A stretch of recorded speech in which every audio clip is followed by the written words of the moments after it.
Hey, you guys, we are back. Second half of the show. The exciting part. After we get through, Miles Perkins was off the chain, okay? He had us cracking up, and he said he enjoyed the interview. So we have Mr. D1 of New Orleans on the line. How are you, Mr. D1? I'm doing perfect. I'm fine. I'm blessed. I'm feeling good. All right. So, Mr. D1, for all the people who don't know you, tell us a little bit about yourself. Well, I'm born and raised down here in New Orleans, and I'm a hip hop artist that I started out rapping when I went to LSU, which was a couple of years ago. I was out there in Baton Rouge, and that's when I first started rapping, and it turned from a hobby and me just doing it in my dorm room to now I've been traveling the country, touring, and just making a living off of doing this stuff. So it's really a blessing. You know, it's something I don't take for granted. And, you know, I've had like 4 of my videos recently featured on MTV Jams, all in rotation. Oh, been getting man. Awesome. Oh, yeah. I've been on like 3 nationwide tours in the last 12 months. You know, like just it's so much good stuff happening, and I'm you know, I've worked with some of the biggest names in the game, and I'm about to put out a new mixtape with DJ Drama and Manny Fresh, and that's coming out in August. It's called The Focus Tape. Oh, wow. man. So how is it working with Manny Fresh?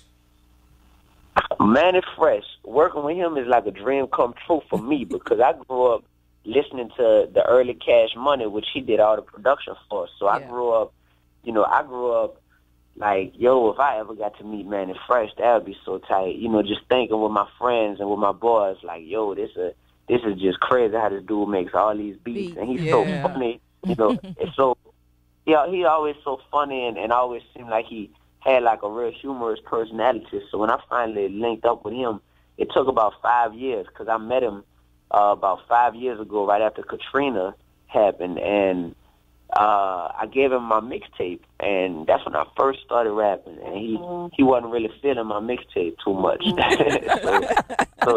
Right.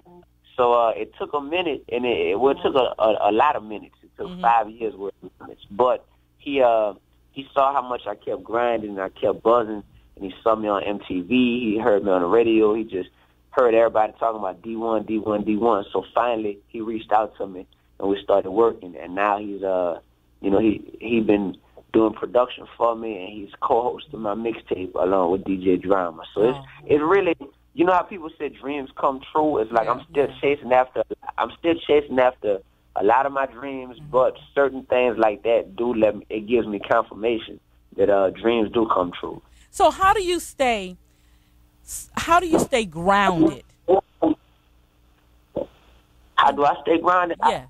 I really think my upbringing has made it very, very easy for me to stay grounded because, you know, I grew up down here in New Orleans, which I'm down here right now, and it's a situation where I think that growing up in New Orleans is it's a humbling experience because, you know, you see people who pride themselves on what kind of car they drive or how much money they have or you know, they talk about this lavish lifestyle they living in, jewelry and women and all this, and then the next day that same person could get killed, you know, like it's nothing. Or exactly. you see people who just rap on how much they have, how much they worth, and then Hurricane Katrina come and everybody pretty much loses everything. So it kind of humbles you and lets you know that, like, when when things are going good, you stay thankful. You thank God for that, and